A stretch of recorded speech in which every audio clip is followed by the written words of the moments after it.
Yo, what's up yo? My name is PJ. Yo, I'm from Cebu, Bisaya, Kubay.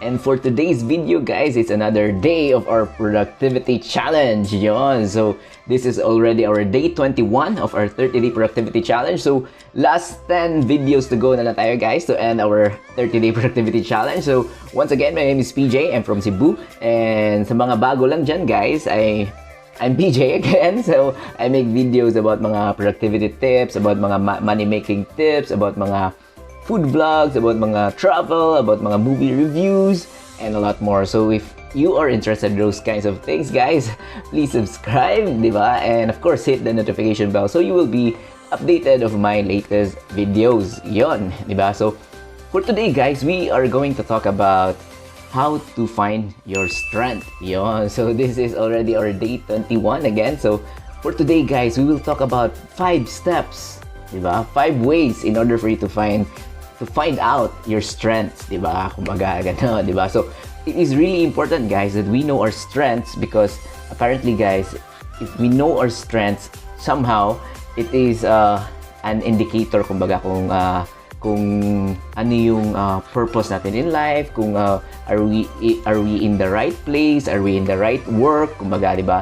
Because apparently when I know there are a lot of you there who are working, diba? Kumbaga, there are times that we really feel that we are stuck, kumbaga, that we don't belong, kumbaga, that we are not in that right job or in that position, kumbaga. It's like we are working like robots, kumbaga. We are just going to the office and then doing our work, diba? Or mga reports, but apparently there will come a point in your life that you will feel that somehow you are burnt out, you feel that you don't belong, or you feel that there is something greater or something else for you, diba? So one way of finding it out, guys, if you truly belong to that work that you are doing right now is, of course, we should find our strengths, diba?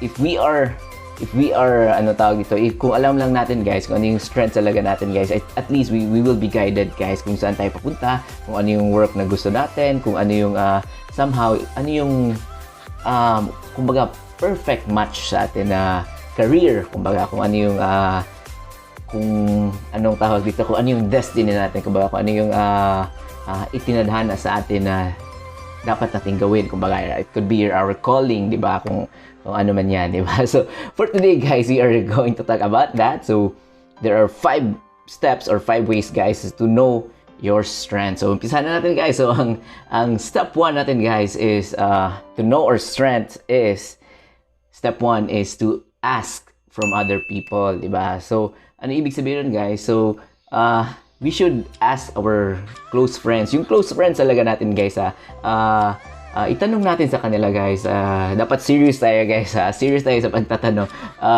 Most probably, they will think na we are joking, kumbaga, gano'n, diba? So, yung trusted friend nyo, guys, siya talaga yung unang tatanungin nyo, guys. Because yung tunay na kaibigan nyo, guys, they are the ones who would really be honest, diba? Who would really be honest and will be, ano tawag ito, prangka, kumbaga. They will be frank.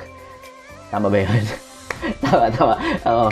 They will be brutally honest to you, guys, if you ask some mga questions like this one. So, ang gagawin natin, guys, you will ask them, kumbaga, kung what do you think are my strengths, diba? Diba, parang corny masyado pakinggan, but no, it's not, guys. It's really helpful that we ask opinion from others. Kumbaga, there are things that we cannot really see on our own eyes. Kumbaga, we need other people, kumbaga, maybe there are things na nakikita nila na hindi natin nakita, di ba? So, yun, guys. So, mahalaga yung at least we know kung ano yung tingin ng iba sa atin, especially our close friends, guys. So, they would really be honest to you, guys. Like, sa tingin ko, magaling kang magsalita or magaling kang magsulat, ganon. Kung magaling kang kung ano man yan sa arts, I think doon ka magaling, di ba? So those are the possibilities na pwedeng isagot sa inyo ng iyong friend, di ba? I think magaling kang makinig, di ba? You are good in or you're good in giving advice, ganon. So yun, guys, di ba? From there, alam natin, di ba? From there, we will know kung ano yung strengths natin from the eyes of other people, di ba? So, yun guys, from our friends, it could be also from our colleague, di ba? Kundi sa yung boss, kundi even from a stranger, di ba? Di ba? It could be yung bago nyo na nakilala, ano yung tingin, pwede nyo tanongin, ano yung impression nyo sa akin, di ba? Sa tingin nyo ba, magaling akong dito, sa anong aspect sa life, sa tingin nyo, you think I'm good in, sa mga social medias, gano'n, di ba? Mga programming, yun, mga current events, sa mga news, updated ako, di ba?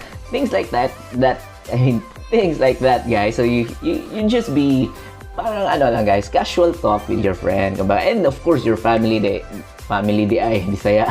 Anyway, from your family also, guys, you can ask them, di ba? Yung sisters, yung brother, your parents, of course, di ba? You can ask them kung ano yung opinion nila sa yung question mo na if anong sa tingin nila yung strengths mo, di ba? Yun, di ba? So that is step number 1, guys, or way number 1 is to ask from other people. So it's really important, guys. So ang step number 2 natin, guys, is know what we love to do, kumbaga. So ano ibig sabihin nun, guys? So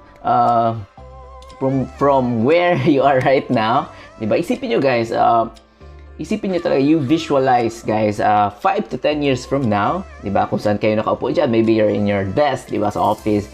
Isipin nyo, guys, kung ano yung, what do you love to do, kumbaga, di ba? So, 10 years from now, nakaupo kayo, ini-imagine nyo, guys, ano yung ginagawa nyo, di ba? I already talked about this in my previous video. So, it is really important, guys, that you look into the future, kumbaga, you look forward to the future, kung ano yung na-imagine nyo talaga ginagawa nyo, guys 10 years from now, di ba? Are you still in that office? Are you still doing the same things? Are you doing the reports? Are you still doing the audit? Or the ano pa yung ginagawa nyo? The marketing works, the sales, di ba? So, pag-isipan nyo, guys, 10 years from now, is it still the same things that you are doing right now, di ba? Kung hindi, di ba? So, it's a sign, guys, that maybe you're not fit, or your skills or your strengths do not match kung ano yung hinihingi ng current job nyo, di ba? Maybe there are other better options for you, other work na sa tingin nyo that you would really be fit and you would really be happy. So, mahalaga talaga yun, guys, di ba? As you all know, yun yung madalas na sasabi ko na that we should be happy in kung ano man yung ginagawa natin, mapa-work, sa relationships, sa studies, di ba? It is really important that we are happy in what we are doing, di ba? So, yun, guys, imagine niyo talaga, guys, ano yung ginagawa nyo 10 years from now, masaya ba kayo, di ba? So, yun, guys, that will be an indicator, guys, kung to know kung anong strengths nyo, di ba? Kita nyo sa future, you can see that you're a good politician, you're a good speaker, you are good in, gusto nyo, na-imagine nyo siguro that you're a lawyer, kumbaga, di ba? Yung mga things like that, guys. So, yun, guys, di ba? So, look into the future, guys. Really know what you love to do, di ba? In the long run. Long term tayo mag-isip, guys, hindi yung short term, di ba? So, yun, guys, that's step number 2, di ba? So, step number 3 na tayo, guys, is kung sa step number 3 is definitely, guys, we will think of kumbaga kung ano yung nag-isip talaga ako, no? I mean, the step number 3 is know your ano tawag dito, yung ano tawag dito, your zone, kumbaga sa work. I mean, so that's the step number 3, guys, is know your zone, kumbaga know your ano bang laing term. Anyway, guys, in this way, guys, you are really kumbaga, isipin nyo, guys, ano yung, kumbaga, know your flow. Yun, nakuha ko na, guys. So, the step number 3 is know your flow. Diba? Know your flow or know your zone. Kumbaga, in the typical workday, guys, isipin nyo, guys, kung ano yung, yung ginagawa nyo, guys, yung routine na ginagawa nyo na it seems na napakadali nung time na you're not bothered, kumbaga, that you're spending so much time on doing this task, di ba? Kumbaga, like troubleshooting, di ba? You're spending maybe 3 hours, 4 hours, so it's like a breeze, kumbaga. It's like ang bilis ng panahon na it's the end of the day na agad, di ba? Without you feeling na you're exhausted, hindi ka napapagod sa ginagawa mo or masaya ka sa ginagawa nyo. So, look into that, guys. Look into that scenario, kumbaga. Isipin nyo kung yung typical day nyo, ano yung ginagawa nyo na it seems that you're happy doing it and it seems na napakabilis ng time, di ba? It's 5 p.m. na kaagad, di ba? Or 6 p.m. or out na tayo sa work natin, di ba? So, yun guys, so isipin nyo, it means na kung ano yung mga task yun, like troubleshooting, it could be you are maintaining itong mga social media accounts or sa mga communication, you are doing sales, di ba? Kung ano yung task or yung ginagawa nyo na it seems like, di ba, napakadali ng time. It's just a breeze, di ba? It's just like a walk in the park, kumbaga. So, that's a good indicator, guys, that is really your strength, kumbaga, di ba? It comes natural sa'yo and mahal mo or you love what you are doing, kumbaga, di ba? So, yun. So, you don't mind spending much time doing those things, researching, kumbaga, mga ganun, making some reports, making some research, making some paperwork, ganun, making some, depende guys. Importante yan guys is we have different, kasi you have different talents, we have different skills, diba? So, yun guys, step number 3 is, yun, know your flow, kumbaga, know your zone, diba? Kung in the zone, kung sa basketball pa kasi guys, if you're in the zone, kumbaga, kahit, ilang overtimes pa yan guys, ilang defenders pa yung nagbabantay sa'yo, lahat ng attempts mo na pag-shoot, it's almost good as basketball point. Ano ba yung sabi ko? Anyway guys, yun yung when you're in the zone, di ba? Yun yung it seems that you are unstoppable, kumbaga, yung mga things na ganun guys. So that is the step number 3. So yung step number 4 natin guys is alam na natin kung ano yung zone natin. So step number 4 is know your relationship type, kumbaga. Kung ano ibig sabihin nun. So ibig sabihin nun guys is you know kung ano yung type of relationship you have with your colleagues, diba? Kung gusto mo ba yung tipong work that you always have close contact with other people, or you're always communicating with people, or there are other persons kasi guys na gusto nila na they are left alone, kumbaga they are just focused doon sa table nila, gumagawa sila ng reports, gumagawa sila ng research. So alamin nyo guys kung ano yung type of person kayo guys. Are you the type na medyo introvert kayo, medyo yung gusto nyo you're doing things on your own, di ba? So, that's an indicator also, guys, kung ano yung strengths nyo. Meaning, you are, mas gusto nyo yung, you're doing things on your own, di ba? That, hindi kayo masyadong gustong yung ini-istorbo, kumbaga, di ba? And there are some cases also that you wouldn't want to work so much with a big team, kumbaga, yung small team lang ang gusto nyo. So, pag-isipan nyo guys kung ano yung kumbaga yung working environment that would really fit your personality, kumbaga, diba? Kung gusto nyo sa bahay lang, diba? There are some home-based na work, diba? Kung gusto nyo sa field, ganon, gusto nyo ba laging nagmimingle with other people, diba? Or gusto nyo you're just in a close group, kumbaga, diba? So there are different kinds of people guys. So yun guys, find out kung ano yung relationship type na gusto nyo in a workplace, diba? So, yun yung step number 4 natin, guys. So, step number 5 na tayo, guys. The last step is focus on your focus on your specialties, kumbaga, your special skills, diba? So, that's the step number 5, guys. Focus on your special skills, kumbaga, diba? So, ano ibig sabihin nun, guys? Pag-isipan nyo guys kung saan kayo nag-excel, kumbaga, kung sa tingin nyo you are good with mga Microsoft Excel, di ba, ganun, mga making presentations, ganun, mga visual reports, yung mga ganun, making some maybe some short videos about the company, or depende guys. So pag-isipan nyo guys kung ano yung somehow special skills ninyo, and you would try to improve on that, diba? So kung special skills nyo, probably making ano ba, yung mga crafts, handicrafts, diba? Yung mga ganon, or mga yun nga, artwork, mga designs, diba? So you should focus on those skills, guys, and work on improving it by having, maybe you would attend some seminars, ganon. So mga things like that, guys. So you would improve on those special skills that you have, and eventually, guys, that would really be your strengths. Kumbaga, would really be part of your strengths. Kumbaga, diba? So, yun, guys, diba?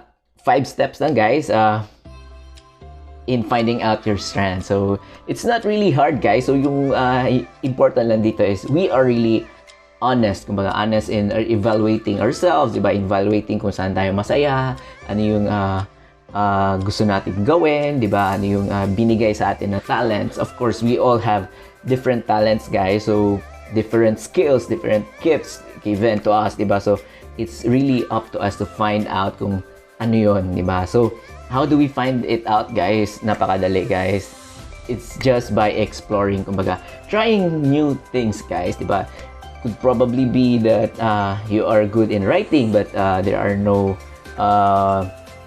opportunities, kumbaga, sa kung nasaan kayo ngayon. So you can probably, di ba, is outside sa work, you can join some groups, ganun. So from there, guys, you can slowly build up, guys, kung ano talaga yung skills na meron kayo, ano yung strengths nyo, and eventually you will find out kung ano yung purpose nyo in life, di ba? Eventually, that's the main goal natin naman lahat, guys, di ba, is to find out kung ano yung talaga yung destiny natin, ano yung what we are meant to do, diba? Are we meant to just, diba, kung ano yung ginagawa natin ngayon, or there is definitely something big for everyone, for all of us, kumbaga, diba? So, that's it, guys. So, that's my vlog for today. It's just about finding out your strengths, diba? There are 5 ways. So, yun, guys. Yun. Review natin ulit mamaya yung 5 steps, guys. And there are also other ways, guys, of finding your strength, guys. I've made this there's this online, guys, online na tool, kumbaga, it's like a survey, guys. So you will answer it, di ba? Pwedeng sa cellphone lang yung gamit nyo, guys. So I found out this itong high5test.com. So there is this survey, guys, that it could really help you somehow know your strengths, kumbaga, so, kung saan ka magaling. So you can try it out, guys. So I will try it, di ba? So it says is here, discover the best part of yourself. So you just need to indicate your name and your email ad, kumbaga. So yun, i-try natin, guys, and I think this will be just quick, diba?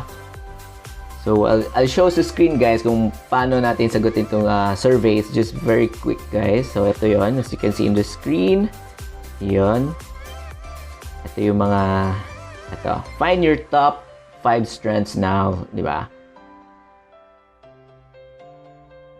So naglo-loading pa siya, guys. So there will be some mga questions, and you will answer it honestly, guys. Kumbaga, kung ano talaga yung nafe-feel nyo, kung ano yung unang think nyo na answer nyo, that is probably, di ba, the best answer is your first answer, kumbaga. So yun, continue with email. So, lagay nyo dyan, name, PGO, and email. Yan. So, start the test, guys. So, ito yung makikita nyo. Diba? Loading pa, loading. So, example lang, guys. Ito, ha. I lose interest quickly if I don't get to learn new things. Diba? So, sa gitna, guys, makita nyo, isa-swipe nyo lang, guys, to the right or to the left if strongly disagree kayo or strongly agree, diba? So, pwede naman kayo sa middle, diba? So, but I suggest it would be i-evaluate nyo talaga, guys, kung nagli-lead towards kayo sa strongly agree or strongly disagree, diba? Or somewhere near that, pwede nyo namang i-drag nyo lang itong guys, itong circle.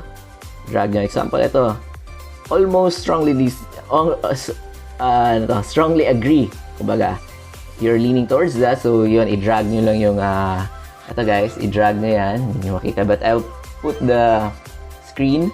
There. So, yon. I lose interest quickly. So, yon. Strongly agree, example. So, next question. I believe stories are the best way to get a point across. So, yon. Strongly agree or strongly disagree. Ganun lang, guys. I-drag nyo lang yung ito, circle.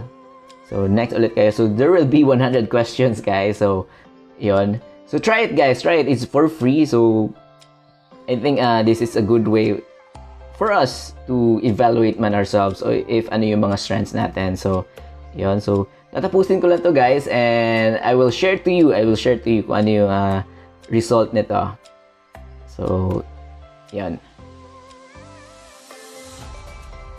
So, ito yung after answering yung 100 na questions, guys, they will give you this initial report, di ba? Kung ano yung top 5 strengths nyo. So, ito yung results ko, guys. I-share ko lang sa inyo for a while.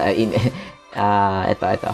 So, ito yung mga top 5 ko, guys. Focus expert, deliverer, third is believer, fourth is empathizer, and 5 optimist, diba? So, they will have this brief explanation naman, guys, kung ano yung ibig sabihin na to.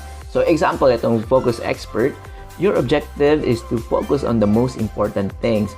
To keep the focus, you need something to focus on. Therefore, weekly, monthly, annual goals are your biggest friends. Kumbaga, goals also help you to filter out what is important and what is not. So, you ask yourself every day if what you are doing brings you closer to your destination, and lack of such a destination can create real confusion in your mind. So, yun, guys, ini-explain niya, guys, yung ano yung strengths nyo and pati na din yung weaknesses nyo, di ba? So, I think this is a really good tool, a good report, kumbaga, to evaluate yourself kung ano yung strengths nyo, di ba? So, yun, guys. So, that's it, guys. That's it for my vlog for today. So, I hope you have learned something new today.